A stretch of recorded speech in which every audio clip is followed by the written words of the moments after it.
Greetings, sisters and brothers. I bring you warm revolutionary Pan-African greetings from Moyo Taifa. We're a small advocacy Pan-African women's activist network. And I'm sure I've explained here before, our name Moyo Taifa means heart of the nation, meaning that women are the heart of the global African nation. It's, just like Amadou said, it's great to be here again. It's like being amongst family.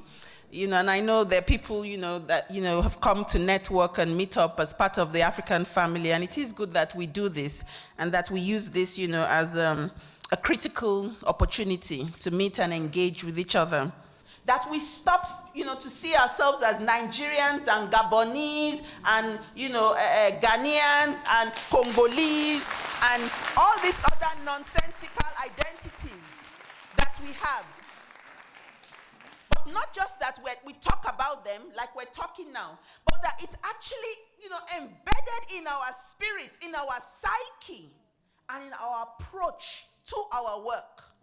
Because those of you, who are on the continent know that we face, this crisis of religion, this crisis of ethnicism that is tearing us apart. And the only solution to that is going to, to start to address things and see things as a global body. And that when we speak of a Federation of African States, we're not just referring to us on the continent, but that we are coming to the table with all of our power. And our power means the millions of Africans in the diaspora. Si nous sommes forts, on va nous respecter. Et si on nous respecte, on respecte aussi l'humanité, puis nous sommes humains comme les autres. Nous ne faisons pas la guerre, nous ne faisons pas la conquête, nous ne faisons pas le mépris ou le dédain. Et nous aimons les autres frères de l'humanité. Donc nous voulons bâtir une autre humanité différente et non plus d'exploitation. Et comme nous sommes les richesses, le réservoir de l'humanité, ce qu'on connaît, ce qu'on ne connaît pas encore, nous sommes les richesses, nous pouvons encore aider l'humanité à se développer avec nos richesses.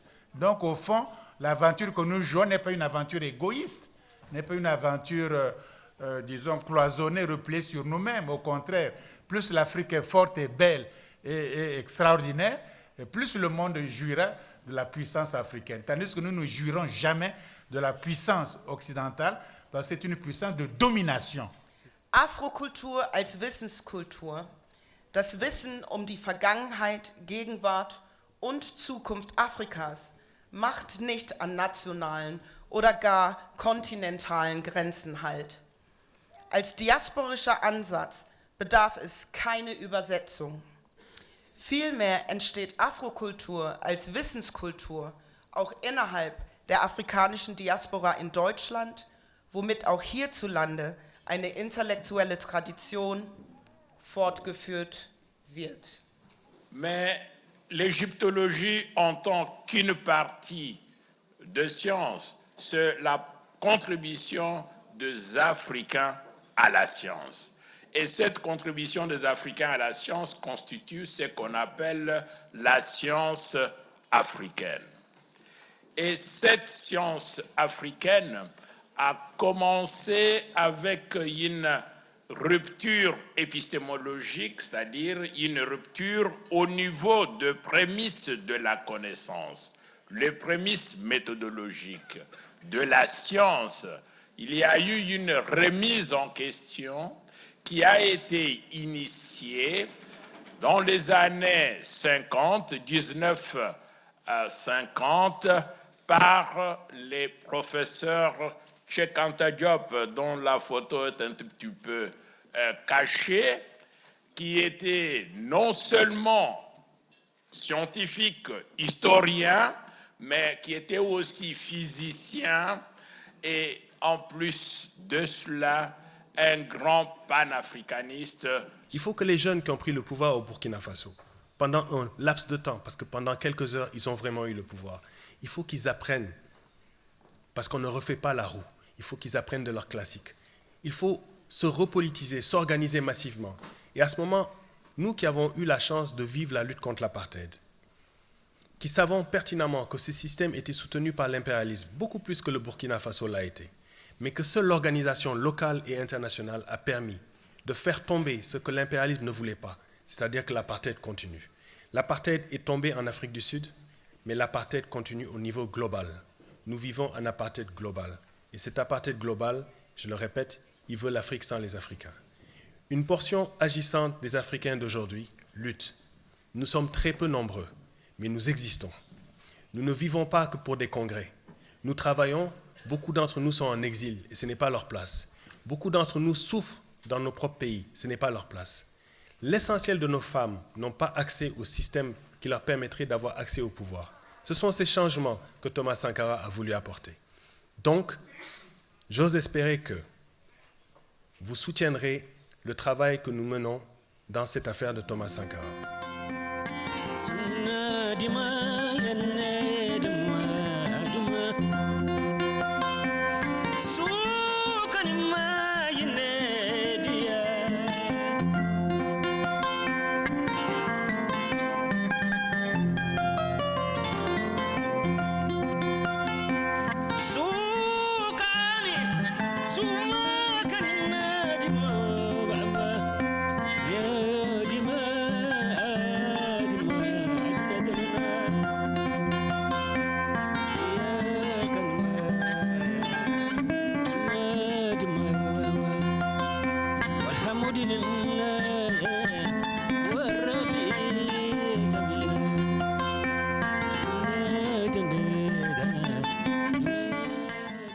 Die internationale Community hat von Mauretanien verlangt, die Gesetz genauer zu beschreiben, genauer zu definieren.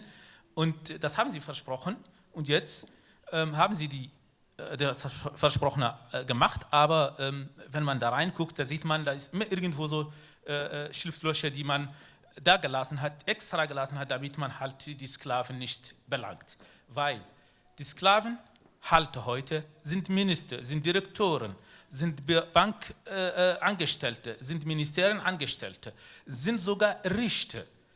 Und wenn ich Richter bin oder Minister bin, dann habe ich nichts davon, wenn ich ein Gesetz erlasse, was mich ins Gefängnis schickt. One of the key questions then becomes the one of empowerment. Are we empowered in the organizations that we're building, or do we have the old organizations where we have a couple of leaders and everybody else is passive and so on? So in this new world that I said that people talked about in 1945, they had the conception that the majority of people were the force which was going to build the new.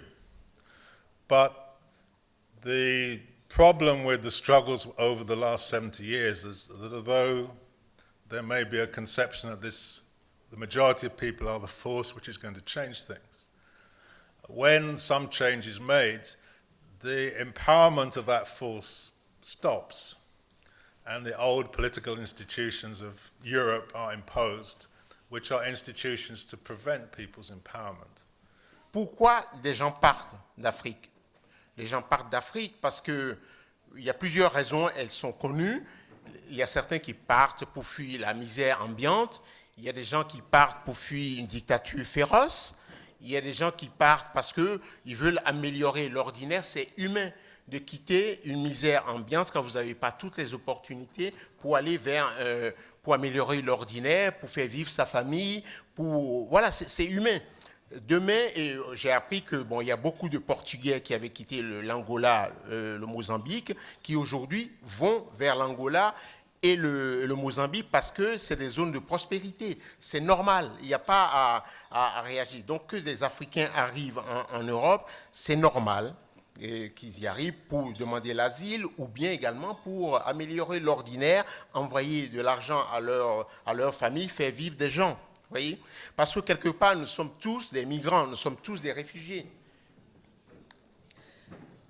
Pour terminer, parce que je ne termine pas le sujet inépuisable, mais pour finir, permettez-moi de conclure juste avec une petite pensée pour les réfugiés, les migrants, les apatrides. Pendant longtemps, j'ai entendu parler d'eux au détour de conversations grandiloquentes. J'ai été au Népal, j'ai vu comment les gens vivent dans des camps. J'ai été à Barcelone, j'ai vu des gens, comment ils vivent dans des camps. Immigrés ou réfugiés vivant dans des camps avec une limitation de liberté, je vous garantis, quand on ne l'a pas vu, on ne peut même pas imaginer ce que c'est. Alors je pense à eux et je voudrais simplement dire ceci. Que nous soyons européens ou africains, notre liberté restera insatisfaisante tant qu'elle sera interdite à nos semblables. Personne ne peut apprécier un festin parmi les affamés. Or, la pire des fins, c'est l'absence de liberté. Je vous remercie.